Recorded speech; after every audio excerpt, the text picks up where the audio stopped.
We're done. So, welcome to another edition of Midnight Masterminds. It's not midnight. That was. It's 11 a.m. We are getting ready to go out for a busy day. Everyone here has busy days, and there's not a whole lot to cover. But we couldn't leave y'all hanging because we love you. Also, we respect you. Mission Impossible changed my life, so I wanted to talk about it. Oh, yeah. So we're going to talk about it for sure. We're playing a little Fast and Wild today, a.k.a. there's not a whole lot to talk about. And we figured, why spend all this time prepping all of these movie news things that you guys don't care about? We're just going to play it loosey-goosey. Right, Tyler?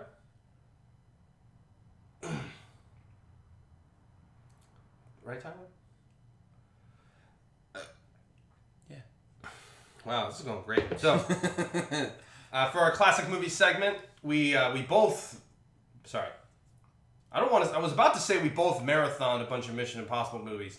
That cannot be necessarily true because Tyler only watched one of them. Mm-hmm. I watched 3, and then I stopped at the ones that I had seen a million times because I love them so much. And I only watched one of them because the other ones that I've seen a million times. And the reason that we're watching these movies is because new Mission Impossible is coming out this week. But before we get into that, I watched 2 other, I'm going to consider them modern classics because another situation where I tried to introduce a movie to Katimae a million times, and she told me no.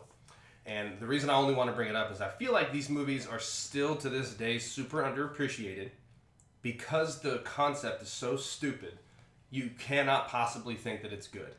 And yesterday I was doing whatever, cleaning up the house, getting the house organized. And I was like, I'm just going to put on a movie I've seen a couple times, and I just have it on the background. I picked the wrong movie because I ended up stopping and watching the rest of it. And Katimae walked into the room right as it started, and she did the same exact thing. They're the Planet of the Apes movies, the new ones. Yep. And they are grossly underrated because it's such a dumb idea. Think about this is the idea. Apes become smarter than humans and take over the world. That's so stupid. Yeah.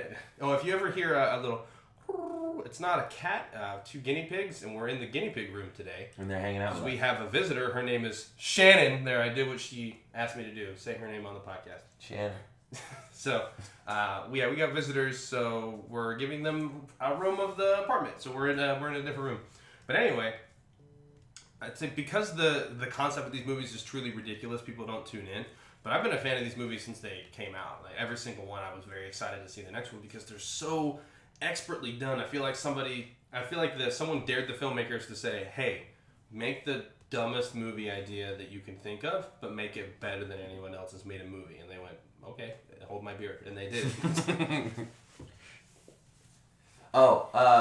Yeah. I completely forgot what I was going to say. Oh, no. You're awestruck by the movies. I will say, I don't love the first one. What? That's got to be one of the better ones, man. No, I rewatch it. I have. No, because when War came out last year, we did. We watched that, and then we watched Dawn, and then now War. So Dawn is the first one. Or Rise. Rise is the second one. Sorry. It's really hard to keep them straight because they all kind of mean the same fucking those thing. 2 are really hard. But anyway, because we watched the first one and then the second one to get ready for War. And I remember, I still felt the same way about the first one. I'm like, really? Yeah, I don't know what it is. I made this... But the second one and the third one, oh man, about as good as you can make a blockbuster. So, I was watching the first one yesterday, and the reason that Katimae sat down, she's like, they really do a good job at making you feel like this is a character. I'm like, well, all that credit goes to Andy Serkis. Oh, that dude is an effing genius. But so the first one was directed by Rupert Wyatt. Wyatt, that's my name. But not directed by me, as you may have otherwise thought. But anyway, it's a movie that when you hear they're making a Planet of the Apes, you think it's going to be this big sci-fi thing, but it really is just a big character story. And then the end is a big climax. But the whole movie is very methodical, very, very smart character movie. Yeah. It's amazing which is how why it's much very not similar to the last two. Yeah, but it's amazing how much they can get you to emote sympathetically with through like the eyes. Apes. Yeah, and the CG. It's like a lot of the times you'll hear CG talk. For you. Yeah, well, you'll hear CGI talked about in kind of a negative way a lot of the time. Mm-hmm. But this is one of those rare occasions where it just fucking heightens the experience so much. It does. It's like you forget sometimes that you're not looking at real apes. Yeah, and again, Andy Serkis is a god among men. And all of them. I'm gonna look it up real quick, so bear with me. But the one stunt guy who plays one of the other apes, he's in Dawn and War. I can't remember which one he plays. Does he play Koba or Rocket? Those are like Rocket. He plays Rocket. He is the one who coached everybody through how to walk like an ape. He just did that movie where he does exactly what he does and imitates an ape, and it was like really artsy and kind of lame. But he was the not his fault though. He's phenomenal. He's a motion and body movement coach for movies. So when you have people who play it like orcs, like Lord of the Rings and the Hobbit movies, it's like all the prosthetic orcs and the dwarfs. Like he worked for months to train people on how to move right, and he's like a ballet dancer. I'm gonna look up this guy's name. Hang on. Well, while you do that, I'll just kind of keep going on with it. It's that the reason that I wanted to bring these up is because we watched that movie and we were like, damn, I forgot how great this movie is. And Katimae was like, I can't believe this is the words that came out of her mouth. I can't believe I never gave this movie a chance. It's like I feel like that's what everybody would say if they actually did. Because a lot of the times when I ask people if they've seen them, they say, no, I really haven't. That sounds dumb. It's like you don't know what you're missing out on.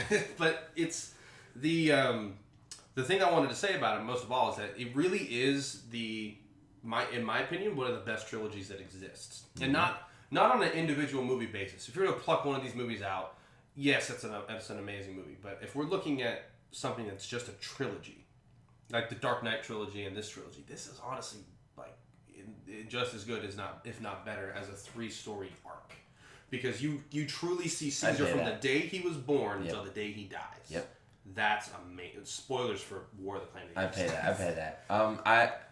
I think the best of the Dark Knight trilogy is better than the best of this, but you're right. Yes, as an overall story of 3 movies about a Yeah. specific group and one guy in particular, Caesar, you get more of a sense of him. You feel so connected to him after all 3 of those movies by the time he dies that it is one of the most... It's so hard to watch. It's an ape. Yeah. But it is one of the most heartbreaking, but also fulfilling and like uplifting. It's like... The old Planet of the Apes movies were very much a white guy has to beat up people who aren't white people movie. Those movies are trash. Sorry, Heston. Those movies are trash. Hot take. The first one's pretty good. It's aight. The rest of them are like, what is this? This is the apes are the good guys. Like you're rooting for like humanity to get evaporated by the end of the movie. And War, I will say that War, in the same way that I'm going to talk about Mission Impossible Fallout, War of the Planet of the Apes is just an obscenely good movie. Yeah, it's one of those movies that, and again, when we get to the Mission Impossible discussion, we'll talk more about it.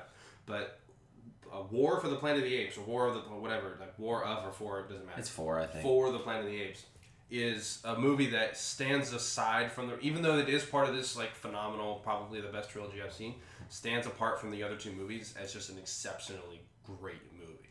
It's so good. Yeah. Matt Reeves is about to do his standalone Batman movie. I'm excited for it. It better be damn good because we're comparing this trilogy to the Dark Knight trilogy. And we're taking someone who took a bunch of monkeys and is giving Batman a run for his money, and then they're giving him Batman. That better be good. Yeah, that's exciting. I hope it's good. We need a good... Like, I love the Dark Knight movies, but Batman's my favorite comic book character, and those movies are not really Batman movies. Those movies are... Bruce Wayne movies. Yeah, for sure. And, like, sure, it has Batman in it, and the Joker and all that, and honestly, the best, in my opinion, versions of those guys we've had on screen ever. I would say for sure that those presented us with the best that we've had so far, but it's not really as good as it can get. Comic book Batman, like because it's Batman, you know that guy. Like so, Batman. Since we're on the topic of Batman, since we're on the topic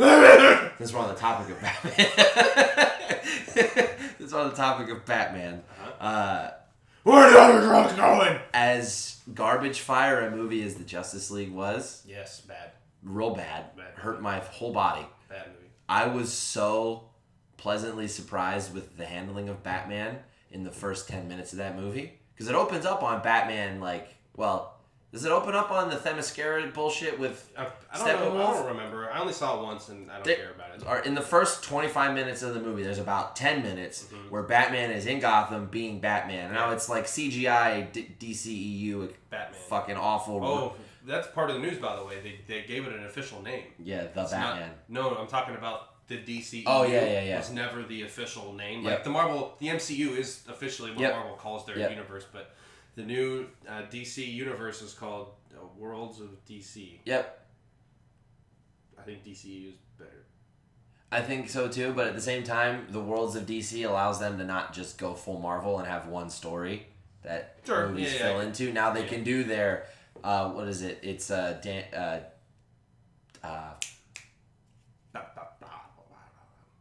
You're talking about the multiple Joker movies? Yeah, what's the guy's... why am I forgetting? Joaquin Phoenix? No, was it Joaquin? I thought it was... Jared Leto is... They're doing... Well, yeah, no, that one I know. I thought it was... It's Joaquin Phoenix. Okay, well, never mind. It's irrelevant who I thought it was. It's Joaquin But yeah, that's why they can do that. They can potentially do a Flashpoint movie, but also keep the, Henry Cavill, Superman. How dare you say his name like that? Henry. He doesn't even say his name like that. Say his name the way he says his name. How does he say his name? Cavill. Okay, Henry Cavill. You're God, so you guys, weird sometimes. you get so offended. Sometimes you say the names of things differently because you think you're saying them right, but say them the way that the person who owns the name says it. I've literally never in my life heard him say his own name, so I said it the way I thought it was right. That's it. That's end of that. You're funny, dude. Anyway, Terry Notary was the guy I was talking about earlier. Try and find a video of Terry Notary saying his name. I want to see how he says his name. Turns out it's Trevor. He pronounces Terry Trevor. Anyway, so that's padding the podcast. So we're moving on to the next to the news. No, we didn't talk at all about the other movies. I don't wanna. Okay. Go ahead. The Mission Impossible movies. Yeah. So because Fallout was coming out, like I do with any new movie that's coming out, I will watch the subsequent movies leading up to it if it's a sequel. Not all the time. I used to do that with the Marvel movies, but now it's like you can't do that because you need to carve out a week of your life to do it. But with these movies, I started with the first one, watched the second one, the third one. I have seen Ghost Protocol like 10 million times because I loved it. In my top 10 favorite movies of all time. So I did not feel the need to rewatch it. Would you say that as well? What? Top 10 favorite of all time? I would. Maybe. Well, actually, now that Fallout came out, Yeah, might have edged out Ghost Protocol a little bit. We're getting to that. But we're getting to that. So the first one is totally not an action movie. I had only seen it once in my life. So I rewatched it. I'm watching it. I'm halfway through, and I'm like, wait a minute. No, this is before action movies were like a really big thing, other than like the '80s action movies. But they weren't trying to be that. No. And then you remember it's made by Brian De Palma, and you're like, oh, he would not make that movie. Yeah. He wouldn't do that. It's a good movie. It's a thriller, and I would say still one of the best scenes in not just cinema history, but like that franchise. Yeah. Is when Ethan Hunt is hanging over the computer in the that iconic one that you're thinking of right now. Oh man, Yeah. like your nails are digging into your arms. You're like holding yourself. You're like this is so tense. I'm gonna pay back to that when we talk. Oh, very good. So that was great, and I was like pleasantly surprised at the end of the movie. I'm like, this, it's old, and the technology doesn't hold, and it's really cheesy looking, but it's a fun movie. A lot of the digital effects are not so great. And then, as little as 4 years later, delivers one of the worst movies I've ever seen in my whole life, Mission Impossible 2. I actually had fond memories of this movie. And then I rewatched it and I was like, oh my god, this movie is bad. This movie's really bad. Is that John Woo, right? Yeah. Yeah. Which sucks because he's not a bad filmmaker. We talked about this. Didn't we talk about this last week? I don't think we did. I don't know. Hang on. We talked about it like person to person as we were going through rewatching them. But like, man, did I not remember this movie like being really bad? The reason it was really bad is there seemed to be a lot of like symbolic imagery as opposed to giving you information. So like Ethan Hunt would be walking through a courtyard or something, and there's like a fire in the background, and it's supposed to give you the impression maybe that he has a lot of intensity in the moment. But then you're thinking, and you look at that shot, and you're like, what? Where's that fire there for? No one's worried about that fire? What the fuck is that? And then in the end, when they're fighting, just doves come out. And you're like, the fuck those doves come from? John Woo.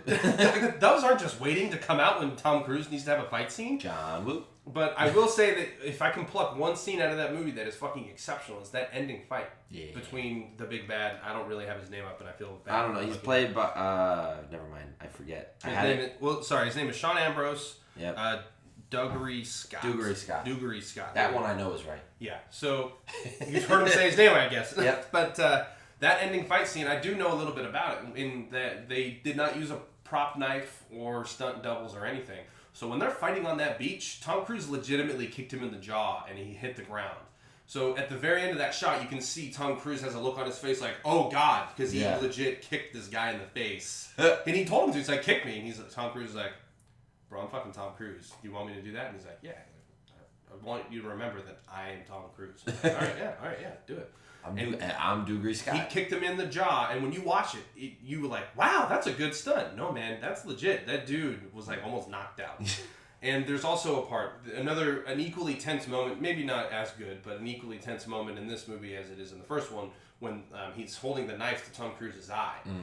That was actually that close to his eye. That's not a prop knife. That's a real knife. Tom Cruise, what's the matter with you? Seriously, you man. didn't have to do that. You could have, but I thought it was like CG or a prop knife or like a rubber knife. No, man, real knife. It doesn't matter if it's a rubber knife. It's still gonna hurt like hell. It's gonna hurt, but it might not blind you forever. True. That would have blinded him forever. True. But whatever. True. So yeah, I don't have much to say about that movie other than I fucking hate it. So number 3, Mission Impossible 3, aka when these movies started to get really good. I will say they're good, but at the same time, it's like Tom Cruise and like the whole world, they did this. These series really didn't know what the fuck it wanted to be for like 20 years. Each one was. I feel like they were taking a similar approach as they're taking to 10 years rather. Like these Marvel movies, even just each one is kind of uniquely different, but they're trying to do the same sort of thing. This is when they all started to be kind of uniform. This Mission Impossible 3. It's still even different. It's definitely a product of its time because in 2006. You had a lot of movies kind of like this, action-y sort of movies. This is when the Bourne movies were starting to get popular. And also this is one of J.J. Abrams' first movies, if not his actual first movie. I think it's his directorial debut. Yeah, well, I mean, he had written a bunch of movies up to this point, and he was also on like the series runner for Lost. But this was his first like movie that he directed, and it's super different from the other two. And you'd think that it would set the tone because it's fucking J.J. Abrams and you should just do what he does, but actually no. Like the next movie takes it in a whole other direction. This is a surprisingly grim Mission Impossible. It's very dark. They use a lot of my favorite thing to use, gels. There's a lot of like green and blue lights, and it's very, very Michael Bay flashy almost. Dark. I think the darkest, or at least one of the darkest, most tense. You get some very good moments.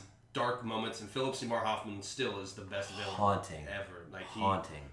He's fucking terrifying in this movie. And when they have him on the plane, and in the first when they kidnap Philip Seymour Hoffman, they pull him out, and he's on the airplane, and he says, what is it? Tom Cruise is asking him questions, and Philip Seymour Hoffman's just ignoring him. He kind of has his eyes closed, like he played it like he's just annoyed. Yeah. Not that he's scared or he's upset. He's emotionless in this movie. He just goes, "Who are you?" Like Tom Cruise keeps asking the question, like, Who are you? And he has his eyes closed. He's shaking his head like he's super annoyed. And he goes, do you have a wife or a girlfriend or something? And Tom Cruise just ignores him, keeps asking questions. He's like, I'm going to find her, and I'm going to hurt her a lot. And when he said that, I was like, oh, God, I believe him. Yeah. Like, I really believe him. And then Ethan hangs him out of a plane and starts cutting the straps that are holding him in the chair. Yeah. And everyone's like, dude, stop. And then I think Ving Rhames, right? Goes, Ethan, stop. And they throw him back in the plane, and then Philip Seymour Hoffman didn't say a thing. Yep. He's being hung out of a fucking plane like 10,000 feet in the air. Yeah. The first thing he says when he gets flown back in, Ethan, huh? Now it'll be a lot easier. And you're like, That's scary, dude. Stop it. So Philip, stop it. Fast forward to Ghost Protocol, total change. Like They totally figured it out. Yeah. Oh, we got a note, guys. It's a new section called the mail. What is it? She says, hi, Wyatt. Give me my damn hairbrush. I will do that, even though we asked her to make sure she grabbed everything. Come on in. We have a guest, guys. It's Shannon. Shanny M. Shanny M from the block. There you go. All right. So, go ahead and have a seat. Take a minute. Tyler takes a couple minutes to sit down these days because I'm his new personal trainer. I'm in a lot of pain, guys. A lot of pain. So fast forward to Ghost Protocol. 2011. Yep, 2011. And 5 years after. They bring in Brad Bird for his live action debut. Yes. He had only before done the Iron Giant in The Incredibles. Yeah. And I was very excited for this movie. Not only did the trailer look amazing, but Brad Bird had made 2 phenomenal movies, but he'd never directed a human actor before. So I was like, how is this going to work? And whew, he's good. Yes, sir. Is this? This is the only. He still hasn't to this day done a live action movie. But the first. Other than this one. This is like when they really got into the whole Tom Cruise does his own stunts thing. Not that he does. Well, they really leaned into it, is what I'll say. I wouldn't even say that this is when they started leaning into it, but I will say that this is when it became the time when they would do big spectacle stunts. Yeah, Like the first, all right, that's a better way. He had always done his own stunts, like when he kicked that guy in the face with the knife to his eye, hanging over. Like he had always done that, you know what? Yeah, you're right. He had always been like a big supporter of do your own stunts, and I'm Tom Cruise and I'm a superhuman, which I still think he is. I think he's made it something else.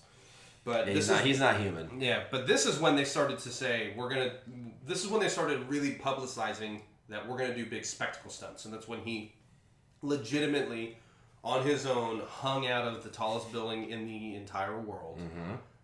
Why? He free climbed, right? Now he was harnessed, but he did not have any assistance when he was climbing that. Yeah, yep. That's oh my god. Yeah. Oof. So in we can talk all day about all these movies, but this is one of the better of the series. In fact, when it came out, I thought it was the best. And then Rogue Nation came out. Now, this one right here is important to talk about because Fallout is a sequel to this movie. Now, of course, all the other ones are sequels, and it's a franchise, but this is it sets the stage for what Fallout's going to be. Fallout's the first one that's a direct sequel, pulling on all the characters and the story threads from the other one, and it all starts with Rogue Nation. And the reason I want to talk more about Rogue Nation is because the director, Christopher McQuarrie, he is a phenomenal filmmaker. Oh, yeah. And Tyler and I fell in love with him. He made the first Jack Reacher movie. That was his directorial debut. And it's fantastic. And it's go watch awesome. it. Like, we go to see it because we just wanted to see Tom Cruise punch a bunch of guys. That's the reason we went to go see it. We were still in high school when it came out. Yep. And we were watching the movie, and in the middle they have this car chase scene in the middle of downtown Pittsburgh, which is where I went to school. And it was cool to see this movie and then move to Pittsburgh and go like, dude, and then this is where Jack Reacher That's what happened to me with The Town. So, with The Town? Yeah, I watched it. I watched it before college. Yeah. Go to college in Boston. I'm like, oh shit, I know exactly. Oh man. Yeah. But anyway, we thought it was a really interesting choice for them not to use music during it, and you really just got this guttural reaction to everything that's happening. Yep. And then I heard that the next movie he was doing was the next Mission Impossible. I was like, oh, that's gonna be good, and damn, it fucking was. And they amped up the stunts, so he had 2 death-defying stunts in that movie. In the opening of the movie, he literally hangs onto the side of an airplane. Now, of course, he is cabled to the side of this airplane, but Tom Cruise was on the side of an airplane while it was airborne. What? And it's like, come on, man. And when he's riding through the streets in the big motorcycle chase in the middle of that movie, and he's not wearing a helmet, he's doing that. Yep. He's literally in a motorcycle chase. Does all his own stunt driving. Not wearing a helmet. Stupid. Whoever is his insurance company is the most ballsy company on the face of the planet. Hey man, what do you do? I represent Tom Cruise. I'm his insurance contact for the insurance company. He's like, oh, you must go to bed every night just sweating. I'm sorry. That's wham. Because if he were to die on set, you know how much money that would cost? Probably a $10 million insurance settlement. Jeez. But whatever. What was the other big one in Rogue Nation? Well, did he do the diving? Yes. So he had to when he held his breath underwater with no oxygen, that was not fake. He did that. I mean, he didn't do it for as long, but he was still free diving to shoot a movie. It's like even when they filmed, what was it we talked about last week, Goblet of Fire, when they shot underwater? Yeah. Daniel Radcliffe had oxygen a foot away at all times. Yeah. But anyway, I would move on to Fallout, but that's for the end. That's later. You gotta hang on to the end for it. Yep. Because, man, are we gonna beef that movie up. All right. Oh, yes. So we're gonna move on to the news segment. Movie. And we're kind of Fast and Wild. Yeah. Fast and Wild. Quickly with this. So lead us in, Tyler. Well, this is Tyler with the news, everybody. I have a stutter. Stop making fun of it. Leia is in episode 9. Leia? She's been confirmed to be in episode 9. Yes, very excited. They're using footage that they got from Force Awakens. Yep. For Force Awakens and The Last Jedi. Well, they said that it's just extra scenes that they shot. Yeah. For the Force Awakens. Oh. That JJ shot. Got it. That they didn't put in the movie. Got it. And when she passed away suddenly, they thought, well, how do we fix her in? Yeah. And that's when JJ was like, well, we have this scene, and it seems like they kind of rewrote the script to fit this scene in, so it would make sense. That's really fucking cool. Yeah, it's better than doing CG or they're not gonna recreate her like they did with Tarkin or anything like that. Yeah. They're not gonna use a stand-in. They're not gonna recast. They're not gonna do anything like that. And they're not just gonna give her an off-death screen. Off-death screen. Yeah, an off-screen death. I think that's really, really cool, and I like that they got permission from her daughter and her estate and all that, and they're handling that in a really respectful, pretty awesome way. I hope that it's props to them. Yeah, just hoping that it's very satisfying. Yeah, me too. But I mean, really, I think as a society, we should all agree right now that we're not going to expect too much from this. Yeah. Because it's a scene that's already been shot. There's no way, unless you rewrite the script to fit this one scene, that it's going to feel like a proper send-off. It really, there's no way you can with what they've been given. Yeah. So let's just cut them a break now, and when it comes out, let's not all get on Twitter and go, "That wasn't a proper send-off. Yeah. How could you?" She's not here. Yeah. You can't do that. I talked about it before, and I don't want to get into it, but Star Wars fandom needs to just chill out, fucking take a chill pill. Just like take a breathing pill and back up. The world does not owe you good Star Wars movies. Yeah. Stop being a bunch of cunts. Right, anyway, next news. So James Gunn on the note of we're jumping right into to J Gunn, right? Yeah. There's not really much else to say that we haven't already. We're just rehashing a little bit what we talked about last week. Last week we really wanted to see what happened. Chris Pratt was going to say, what some of the other cast members were going to say. Basically, at that point, only Dave Bautista and Michael Rooker and his brother Sean Gunn had spoken up. Yeah. Well, since last episode, pretty much everybody else kind of finally came out, and they did not defend. That's the thing. No one is trying to defend what the jokes were, what they were about. Everyone's really throwing in, and I completely agree. With the whole, it's been 10 years, he's a much different person, let's not crucify someone for making bad jokes. Yeah. And but a lot of people, like Chris Pratt is doing it in a very cryptic way. He's a very holy man. Yes. So he's quoting Bible verses. But if you're tapped into what's going on, it's very clear what he's referencing. And when he quoted a passage from James, and he capitalized James. Yep. And put a heart next to it. Yep. So, I mean, you feel like that's all you need to say about that. And it's the whole be quick to forgive, don't forget, but be quick to forgive. And I'm paraphrasing because I'm an idiot. But yeah, no, it's in it. Everyone on the cast seems like they're coming out and just outright saying, "We love you, James." And on top of that, to go even a step further, there's even a bunch of celebrities and fans and everyone started a petition to get him rehired for Guardians 3. And it has like over 200,000 signatures right It had. I think it's up over 300 now. And it's not just like schmucks like me and Tyler. It's like Hollywood professionals who are saying this is too much. This is really dumb. Stop. This is like PC in a bad way. Not to get all fucking Fox News on you, but this is PC in a bad way. It's not good. It's like, oh no, people are offended. Bye. Yeah. Without even fucking thinking about it. I actually start to think with all the noise that people are making about it, and it's not letting up. It's not one of those things that went away yesterday. Like it's still going on. Mm-hmm. I think that if we keep this up for a long time, they might do it. They might. They really might. At first, I thought there was no chance in hell, but if they can make if slowly but surely the fans of the world of this franchise and the important people in Hollywood can continue to make this an important story, Disney might be in the same position they were in the first place, which was if we don't do this, we'll look like a bunch of assholes. If we continue to do this, they might be in the same situation where if we don't rehire him, we will look like a bunch of assholes. And something you and I talked about off podcast during the week was that they're currently, I think they just wrapped up they're still working out the Fox deal right now, right? It's almost done. Yeah. What happened and this, I was going to bring this up as part of the news anyway. All the shareholders had to vote on whether or not they were okay with buying Fox, and it was a very unanimous vote, I think, but not completely. But regardless, majority stockholders said yes, we want to do it. So as long as there's no issue of it being a monopoly, which I think a lot of people are still like trying to figure out if it is. I mean, it totally is, but whatever. But on paper, right? Yeah, They're trying to figure that out. So as long as they're good, all the shareholders in agreement, it's gonna happen. Yeah. So everyone's pretty much saying it's gonna happen. Yeah, and I think Disney didn't want any with dealing with that because that's definitely priority numero uno right now for Disney. They just didn't want to have to deal with solving this in an actual thought out way. So the quick, easy, immediate solution: fuck it, we don't have it. He's not in the company anymore.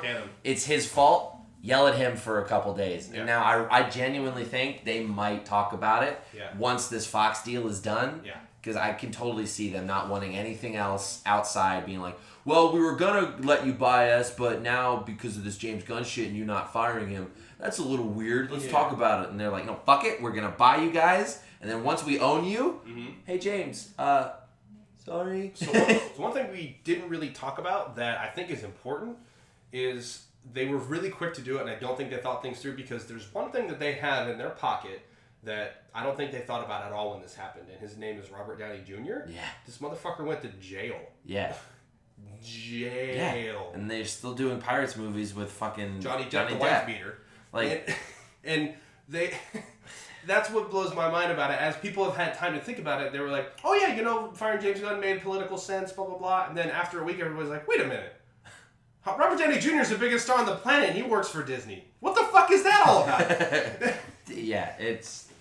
At so first I was like, no. If you're going to stick to firing James Gunn, get rid of Robert Downey Jr. and Johnny Depp while you're at it. Yep. And Dave Bautista. Yeah. He said some not cool things. Yep. And that's the thing, is like, that's what bothered me so much about it. Oh, wait, I want to clarify. Please don't fire these people. Oh, no, I not love at all of them. Absolutely. Maybe not so much Johnny Depp. Well, no, because he actually admitted to being a white beater. Yeah, that's not cool. But that's not cool. Anyway. James Gunn made jokes. Jokes! Dave Bautista has said real things about real people. Yeah. Robert Downey Jr. did really, really bad drugs. And went to jail. Johnny Depp really beat his real wife a lot. Yeah. Like, no, they're all fine. Stop being the NFL, for fuck's sake. Anyway. We're moving on. We just wanted to update you guys with all the stuff that's going on. We're glad that people are coming out defending James Gunn. Absolutely. Keep doing that. And it's very unjust how he's being treated, especially with all of the people who get a pass from Disney. Absolutely. It doesn't make any fucking sense. Mm-hmm. Anyway, Peter Dinklage is going to star in a Rumpelstiltskin movie for Sony.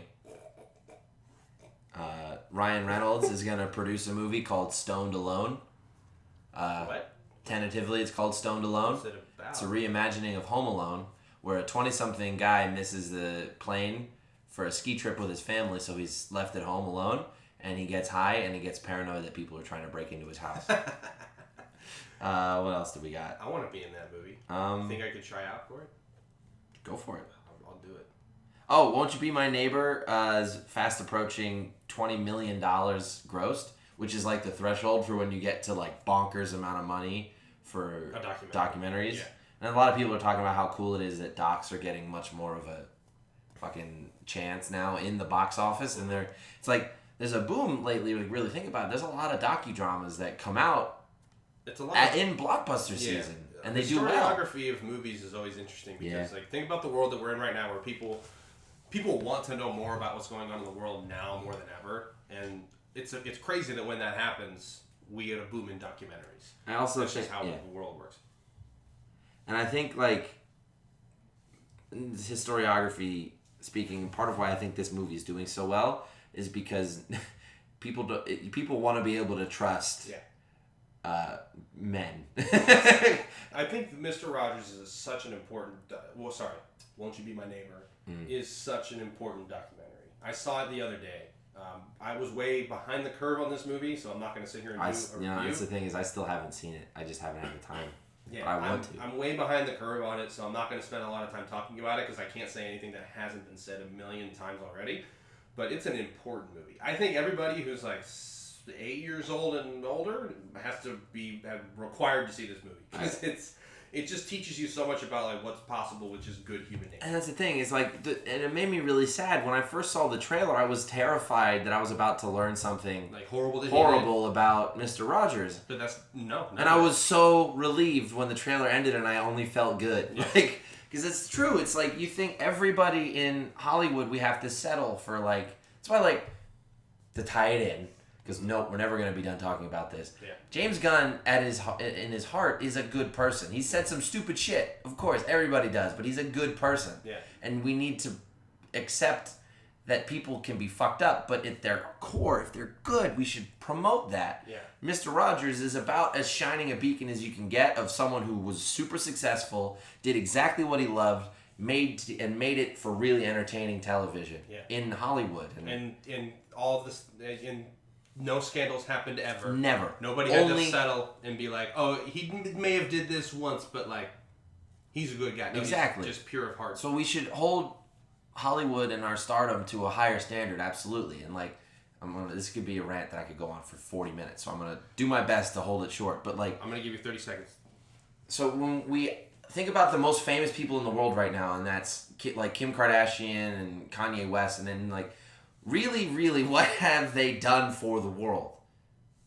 I mean, they give to charity and all that. Sure. Any schmuck with $100 billion can give to charity. Yeah, I don't want to diminish giving things to charity. No, absolutely but that doesn't not. give you a pass for being a piece of shit. And I think a lot of people think that it does. It's like, oh, okay, I made $70 billion this year. I'm going to give $10 million away to charity. I could wipe my ass with $10 million and still own 6 Bugattis. Like, fuck that. Like, sure, giving to charity is great, but when it's relative, right? Mm-hmm. But I don't want to bash on that. It's like, basically, have better idols is all I'm getting at. And I don't want to sound like an almighty asshole, but even though I did. You are. But it's like, have more self-respect and aspire to be better people is, I think, why I love that this movie is doing so well. Because he is a genuine icon and genuinely someone you should want to be. And I think that's fucking amazing. Yeah. That it's doing so well. Because it should promote people being like that more often. Oh, the world needed a movie like this, for sure. Next piece of news. So Andy Serkis's Jungle Book movie, Mowgli, Netflix picked up the rights, so it's not going to have a theatrical release anymore. It's going right. It's going right to Netflix, which is funny you laugh, because normally that would be like ooh no. But he probably made enough money selling this to Netflix that it's fine, because it would have made, I mean, let's be realistic, maybe 30, 40, 50, something like that. Because it's like the story of Mowgli or the Jungle Book is in the public domain. Mm-hmm. But, I mean, Disney really does have a claim to that. Sure. And like Sleeping Beauty and Cinderella. Those are all things in Pinocchio, like in the public domain that anybody could use. But the fact that a Jungle Book live action movie came out like 2 or 3 years ago, it's kind of a weird time to make a movie. Exactly. So, like, I feel like this was a smart move by Serkis. Yeah, it's like he's getting a set amount of money that definitely made the money for production back, at least. And he'll have probably ongoing rights for royalties for streaming rights. Yeah. I think that's how that works. Yeah. But anyway, this is making sure he gets his money back and people are going to watch it, because be honest, you're much more likely to watch it right now than... I would have never watched it in theaters. Exactly. But I will probably watch it. I love Andy Serkis to death, but there's so much else that's going to come out that I'd much rather see. Or especially around this time, that I would have much rather seen. It just doesn't even look that interesting to me. It looks kind of boring. I don't know. But anyway, that's all. It doesn't pique my interest. The greater thread to that being a story we're covering is that I think that's going to happen a whole lot more. Because like the Cloverfield paradox, no matter what you think about that movie, it did really well. Yeah. And that was straight to Netflix. And it was a big budget, like Hollywood produced movie, right? Not some tinier thing that Netflix produced themselves. It was a movie someone made. They bought it. Yeah. Then sold it to Netflix. And I think that's going to happen a lot more. But anyway, should we move on to what the meat of this is supposed to be? Dude, we're diving head first. Fuck yeah. Diving head first out of a plane over Abu Dhabi that's standing in for Paris. Yes. Little trivia for you. But anyway, I'm going to give you my one sentence hot take. Tyler will give you his one sentence hot take, and then we'll dissect it with a scalpel. Yeah. This is the best action movie I've ever seen. Tyler agrees with me. Wyatt in a lot of ways, but maybe not. Well, actually, you know what? Yeah. In the year where Infinity War came out. Yep. And we got Black Panther. And I've seen tremendous amounts of like 80s action movies, even like current action movies. Even holding up to like Fury Road and shit.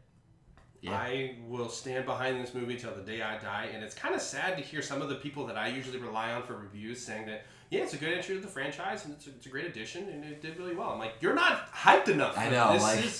This movie is really important because, yes, we talked about Tom Cruise does his own stunts and whatnot, but I want to talk specifically about the effects and the stunts, and then talk about the story. Mm-hmm. So, in a time where everything is CGI soup. Now, some movies you need that. Mm-hmm. Like, do I give Aquaman a hard time for just being CGI soup? Yes. But how the fuck are you going to film a whole movie underwater? Oh, for sure. Of course you have to do that, right? Yeah. I understand that. Be better at it, but you can... But in a time where that is sort of the precedent, where I do see a lot of movies like Skyscraper that just put The Rock in a CGI building. This movie takes the time and the care to really engineer truly original and jaw-dropping stunts. And it's because you know that they are done for real. Yes. And you're watching it. It is pulse-pounding. It is electrifying to see. And they're done so skillfully. Christopher McQuarrie just keeps getting better. But every movie he makes, every movie he makes, it's like he's had another 10 years to practice. Exactly. But it's only been like 3. Thing. He gets the Zenkai boost with each movie. It's fucking ridiculous. It's weird. So, like, Jack Reacher was great. But then Rogue Nation was like, oh, wow, this guy, he ages well. And then you see this movie, it's like, he's a whole other person. Yeah. It's amazing. And I'll talk about this whole other person bit in a second. But it's important that we promote movies like this. And I made this post on Facebook, so if you follow me on Facebook or anything, you probably saw it already. But if you didn't, here you go.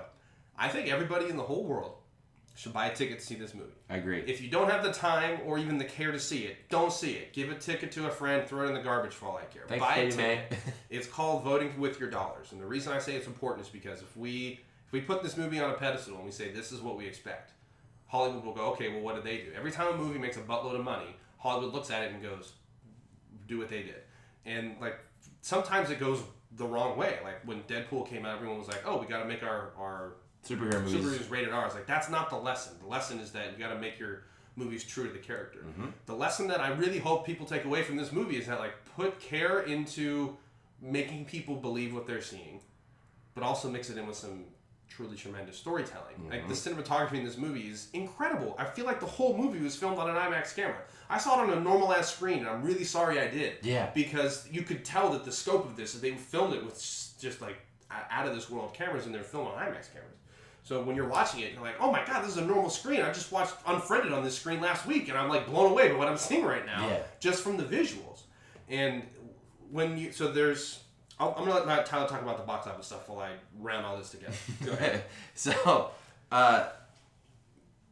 it's already grossed over $61.5 million domestically, and it's on track to break $160 million globally, like today. That's really good. It's been out for 2 days. That's a great opening.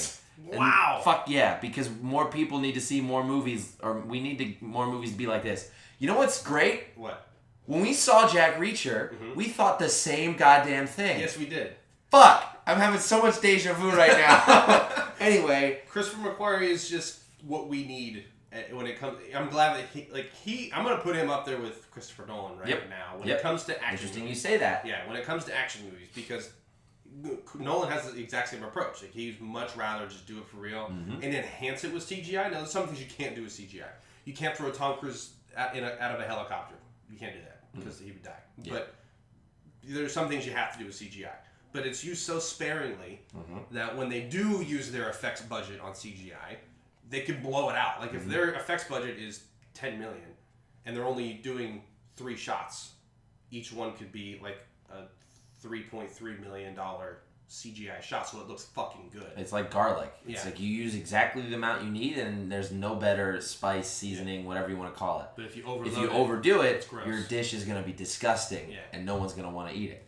And there's a couple scenes in this where, like, I don't want to get into exactly what happened, because this is one we are not spoiling. I will only talk about the stunts. I'm not going to tell you about like the story beats and the arcs because we should just kind of leave that stuff out. The only thing I will tell you is that the directing in this is great. Oh, yeah. He pulls a performance out of Henry Cavill, which I thought would be really hard to do because he's kind of like a block of wood to me. A little bit. But he pulled a real... You know what?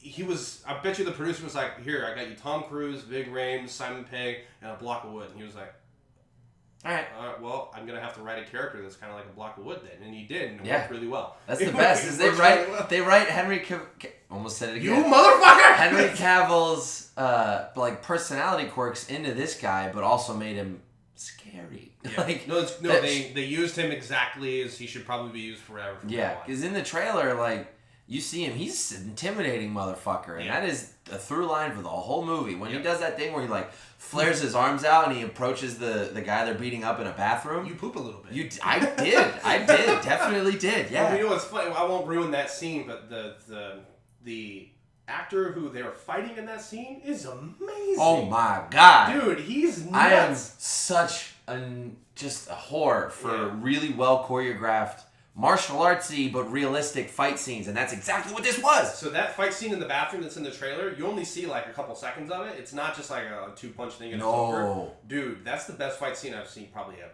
That's one of the best like intimate fight scenes where it's not one guy taking on like a whole army of dudes himself. It's like you put any fight scene in a bathroom and it's going to be tremendous. Oh yeah. Like, if you've ever seen the first episode of Bird Notice, no one watches this show, but I love that show. It's such a good show. Okay, so whatever. Anyway, the main character Michael Weston is being tailed, so he's like, if you're ever being tailed, go into a bathroom. Nothing but hard surfaces and glass. Yeah. And it's like, if you're going to make a good fight scene, put it in a goddamn Seriously, bathroom. plus it's easy to build a bathroom that you can destroy. Yeah. Which is something they do. I love fight scenes that use the environment. Like, you can tell when they're afraid. They're in a property that is not theirs and they're afraid. Like my senior thesis from college. Yes. I wrote that to involve tables being smashed and bottles getting thrown and all that. And then we get to the bar and they're like, no. You can't do any of that. You can't do any of that. So we have like a 5x5 square where they're okay with us flopping around, and it's all kind of it's stale because it's just, you can only punch someone so many times. Yeah, exactly. But when you like, that's why I love like all of my favorite fight scenes in movie history and TV history and whatever. Like the Daredevil hallway fight scene. Yeah. Even the stairwell fight scene in season 2 was really good. Yeah. The Old Boy fight scene from the original Old Boy. The second one is ambitious, but not quite as good. It's pretty good. But then you have fucking this fight scene in the bathroom where it's like you feel like you're there and that you have a headache afterwards. You're like, oh, man. I'm sore from watching that. Yeah, it's nasty. Haven't had this many actual like physical, emotional reactions to a movie in a long time. Like even the ending of Infinity War, which if you don't know that by now, you're not the kind of person who cares. Yeah. So who cares? When all of them fade away at the end of Infinity War, I was like, oh, that's sad. Yeah. But that's it, because like it's... You know that it's going to be undone and exactly, changed because it's like, and I love those movies, and they are what I want them to be. They're good again. It's like fucking Ant-Man and the Wasp was great, but it's like you don't feel as invested as you could be in Fallout. Yeah. I legit had... They're real stakes, man. Legit, my heart was beating fast. Yeah. With the last couple scenes of the movie, my heart was just palpitating. I was just woo. So let's get into the good shit, right? Let's get into, again, without talking about... Well, I'm going to lay this out to dry right now. Whoever did the cinematography is a goddamn genius. Yep. And the way that they frame certain shots, and there's so much symbolism in all the shots. If you went to film school, this thing is a goddamn treat for you. Okay, evidenced by how we're both very excited to talk about and almost enabled to talk about it. It's so if you didn't go to film school and you're not into the symbolism of imagery and where people are standing in a shot and what that means symbolically, you'll probably just think it's a beautiful looking movie. We were sitting here going like, oh my god, there's so much symbolism in the way they framed it, and it's really just like a treat for the people who know what it is. If you don't know what it is, probably don't care. So whoever did this really, really knew what they were doing. And this is the only thing I'll say before I get into just like the stunts. The Christopher McQuarrie, who did Rogue Nation, had his crew that he brought on. And then when he went to do this movie, he totally changed his crew out because he wanted it to feel like a different movie. That's how geniusly savage he is. He's such a genius that he's like, man, if I just do this again with my old crew, it'll feel like just another Rogue Nation. But if I fire everybody and bring on a new crew, it might feel different, and then I don't have to get fired. I'm going to do that. It's like, wow, I respect that, but you're an asshole. Yeah. It's like, I love him for it because, like, yeah. It paid off. Holy fuck, it paid off. It's like, oh my God. Yeah. So a lot of people, why I said it was interesting when you mentioned the Nolan thing. Yeah. This is definitely the Dark Knight of this series. This is the Dark Knight of spy movies. Yeah. Yeah. Seriously. And then people freaked out about Skyfall and Casino when they came out. Nah, fuck those movies. Compared to this movie, fuck those movies. Love them, but yeah, fuck those movies. Because this is legit, and I hate how awful, like, and cringy this sounds, but it is. It's a game changer. It really is. As if this. I hope it is. Well, yeah, it should be. Yeah. As if this does as well as it really fucking should. Mm-hmm. We are never really gonna get another movie that. I don't think we will because so many people. No more movies ever. Period. Yeah. So many reviewers are just hashing this up to like, oh, another good entry. It's not being hyped about like people like you and I think that it should be hyped about. So I don't think it's gonna change it. No, but I just hope that Christopher McQuarrie keeps fucking making movies, and especially Mission Impossible movies. Yeah, because eventually one will. Either that or he quits while he's ahead and goes off and does another thing, which I will follow. Whatever he does. If they never make a Mission Impossible movie, I will not be upset because I don't think this could be improved. I mean, I will. I'm gonna miss Rebecca Ferguson, but whatever. So the bathroom fight is phenomenal. Again, probably the best fight scene I've seen, at least in like a decade. It's amazing, right? The scene when they jump out of the airplane, filmed for real, like everything in this franchise is. 25,000 or 20,000 foot halo jump. Ridiculous. They did it over 100 times. Yeah, and they so it's portrayed as a oneer. Christopher McQuarrie said on Twitter that it was 2 shots stitched together, but it's 2 shots. 2. Anyone would have done this in front of a green screen with a big old fan. Yep. Christopher McQuarrie made Tom Cruise jump out of an airplane. I think Tom Cruise made Christopher McQuarrie make Tom Cruise jump out of a plane. Regardless, he jumped out of a plane 100 times to get this right, and they used 2 shots. Yep. It's amazing, and it's when you're watching it, there's such a big difference you feel when you know something is done for real. So that's one thing. The very end, all the helicopter stuff is the best helicopter stuff that I've ever seen. Yep. The other big what's the other big one? There's another big one. I would just say that the motorcycle motorcycle chase is so well done. Again, when we saw Jack Reacher and they took the music, I did the same thing here. They're doing this motorcycle chase in the middle of Paris, and they just no music, and you're sitting there going like you're punching your seat, like he's gonna fucking crash. Wyatt's mouth was literally open. I was legit had my hand on my forehead, like for more than it wasn't while we were watching this movie. And it's fine, because same. It's like, that's really like, because we got to kind of wrap this up. Really, above anything else, just go watch it. You'll agree with us, and you'll know what we're getting at. I don't want to tell you too much about it, really, other than I can just keep gushing about it. Here's what I will say. If you are going to bother to go see it in IMAX. Yeah. It is one of the only movies that I'll tell you really need to. And then go again. Go see it if you feel like you didn't see everything, because IMAX can be a bit... overstimulating, especially, and with this, it's like it's probably gonna be. Yeah, go see it again on a regular screen. See it. Yeah, but like we said with this episode at the top, we're playing it fast and loose because not a whole lot of news came out. Yeah, and you can tell with that. Not a lot of Ryan movies Reynolds came out. Yeah, stoned. That we were really reaching for you. So hopefully next week a lot more stuff's going to happen. We'll have more stuff to talk about. We'll watch more classic movies. Yep. But thank you for sticking with us. Thank you for listening. Hopefully we'll get Aaron and Katimae back on here ASAP. Yeah. Love you. Love you guys. Yeah, thanks for listening. Bye.